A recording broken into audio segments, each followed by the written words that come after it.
జగన్మోహన్ రెడ్డి గారు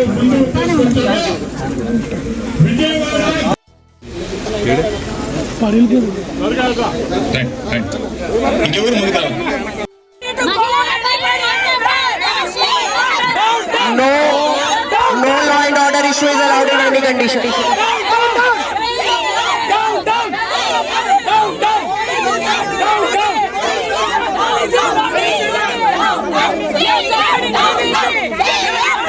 Station ki patkondi. All CIs are instructed. Those who are disturbing law and order disturb unte police station ki patkondi. Immediately arrest cheyandi.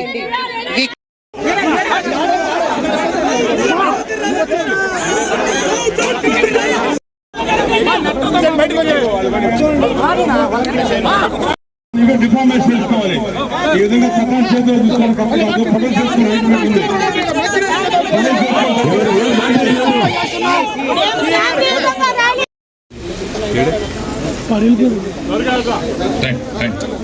ఇంకెవరు ముందు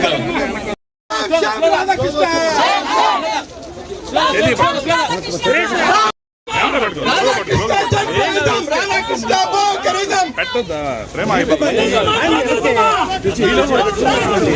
రాధాకృష్ణ వస్తా వెనకరా కొంచెం వెనకరా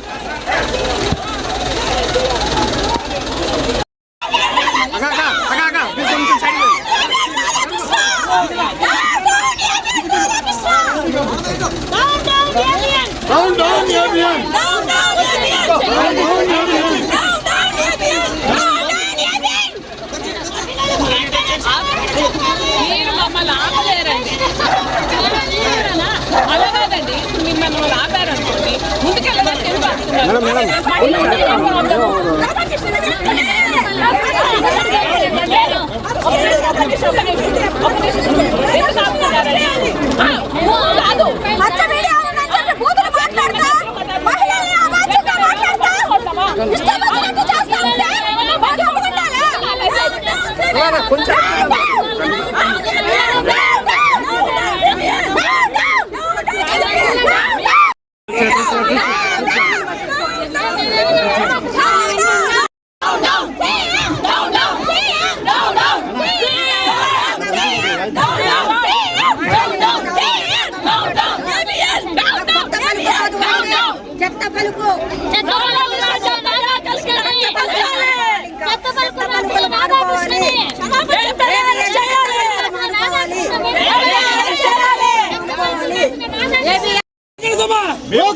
పోయేటప్పుడు ఒకటి గుర్తు పెట్టుకోండి. ఈ రోజు అయితే మేము దోసుకొని పోతాం, మీరు లాఠీ చార్జ్ చేసి వెళ్ళిపోతాం. ఎందుకంటే మేము అక్కడికి పోతుంటే పోలీసుకి సంబంధం మమ్మల్ని చెప్పడానికి ల్యాండ్ ఆర్డర్ ఇస్తామని గొడవ చేసామా? ప్రొటెక్షనే. మీరు ఆ బిల్డింగ్ దగ్గరికి పోయి ఆ బిల్డింగ్ దగ్గరికి పోయి చంద్రబాబు నాయుడు ఆఫీస్ అది, ఆంధ్రజ్యోతి ఆఫీస్ అంటే మీరు అక్కడికి పోయిన తర్వాత మీరు అక్కడ ఏదైనా గొడవ చేస్తాను అందరూ గొడవ చేస్తే మీరు ప్రొటెక్షన్ కానీ మేము రోడ్ల మీద ప్రొటెక్షన్ ఆఫీస్ ఎక్కడ ఉందా? ఎంత దూరం ఉందండి ఆఫీస్ నుంచి? ఎంత దూరం ఉందండి? ప్రొటెక్ట్ చేసుకోండి, ఇబ్బంది లేదు. ఇక్కడ చేసుకున్న బదులు మేము రోడ్డు మీద చేసుకోవా? పోలీసు ఉంటే అక్కడ పోతే అంటూ ఓటు ఇన్సిడెంట్ జరగద్దా? అంటే అప్పుడు అంత ఇన్ఎఫిషియెంట్ పోలీసా? లేకపోతే ఏంది? ముందు జాగ్రత్త జరిగాడు. రోడ్లు ఎట్లా ఆపుతారండి మీరు మమ్మల్ని? గొడవ పండి ఆగండి. వెనకుండే వాళ్ళు రావాలంటే అటు తిరిగి ముందుకు రండి. చదువులు పెట్టండి మధ్య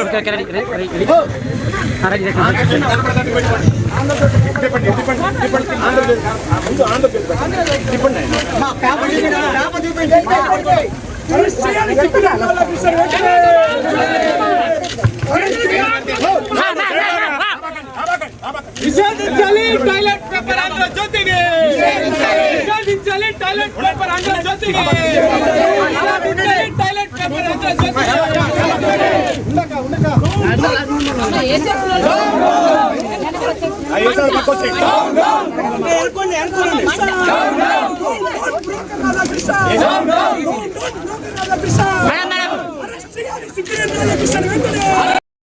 ఈరోజు ఒక విషయం మాత్రం చెప్పగలనండి. స్త్రీ ఎక్కడ గౌరవించబడుతుందో అక్కడ దేవతలు సంచరిస్తారని చెప్తారు. మన పురాణాల్లో తల్లికి చెల్లికి తేడా తెలియని ఈ వ్యక్తులు పత్రికలు అనేవి ప్రజలకి ప్రభుత్వాలకి వారధులుగా ఉండాలి, కానీ ఒక ప్రభుత్వానికి కొమ్ముగాసే విధంగా రాధాకృష్ణ గారి పత్రిక నడపడం అనేది ఇది మంచి పద్ధతి కాదు.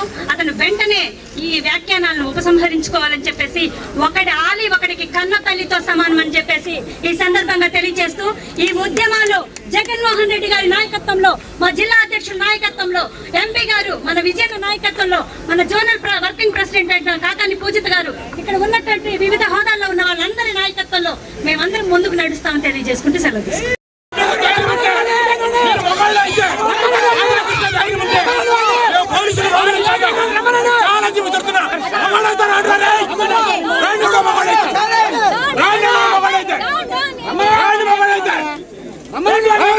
వాడు ఎవడో కూర్చున్నాడు రమ్మని మొగాడైతే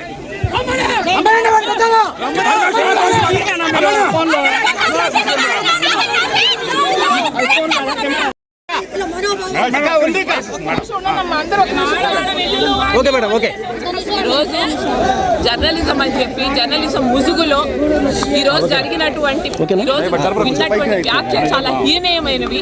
ఈరోజు జరుగుతున్నటువంటి పరిణామాలు కూడా మనం అంతా చూస్తున్నాం. ఎంతో సిగ్గుపడాలి. పోలీసులు కానీ కూటమి ప్రభుత్వం కానీ ఏమనుకుంటున్నారు? ఇక్కడికి వచ్చి మమ్మల్ని ఆపేస్తే నిజాన్ని ఆపగలరు అనుకుంటున్నారా, లేకపోతే జరిగింది వెనక్కి వెళ్ళిపోతుంది అనుకుంటున్నారో అర్థం కావట్లేదు. మీరందరూ అనుకుంటున్నారేమో కూటమి ప్రభుత్వం కానీ పెద్దలు కానీ కూటమి ప్రభుత్వం ఉందని. వాళ్ళ ముసుగులో ఏది కావాలంటే వాళ్ళ అక్కసు తీర్చుకుంటున్నటువంటి జర్నలిస్ట్ కానీ గుర్తుపెట్టుకోండి, మీ ఎప్పుడు ఒకటే ఎలాగుంటుంది, రోజులు మారుతాయి. ఈరోజు ఏబిఎన్ ఆంధ్రజ్యోతిలో వచ్చినటువంటి వ్యాఖ్యలకి వ్యతిరేకంగా ఇంతమంది మహిళలు శాంతియుతంగా ప్రొటెస్ట్ చేయడానికి వస్తే, అసలు స్టార్టింగ్ లోనే ప్రొటెస్ట్ స్టార్ట్ అవ్వకముందే మీరందరూ వచ్చి అక్కడ ఆపేసి మమ్మల్ని ఈ రకమైనటువంటి చర్యలు తీసుకొని ఏం చెప్పాలనుకుంటున్నారని, ఏం మెసేజ్ ఇవ్వాలనుకుంటున్నారు? అంటే మీకు అధికారం ఉందనా?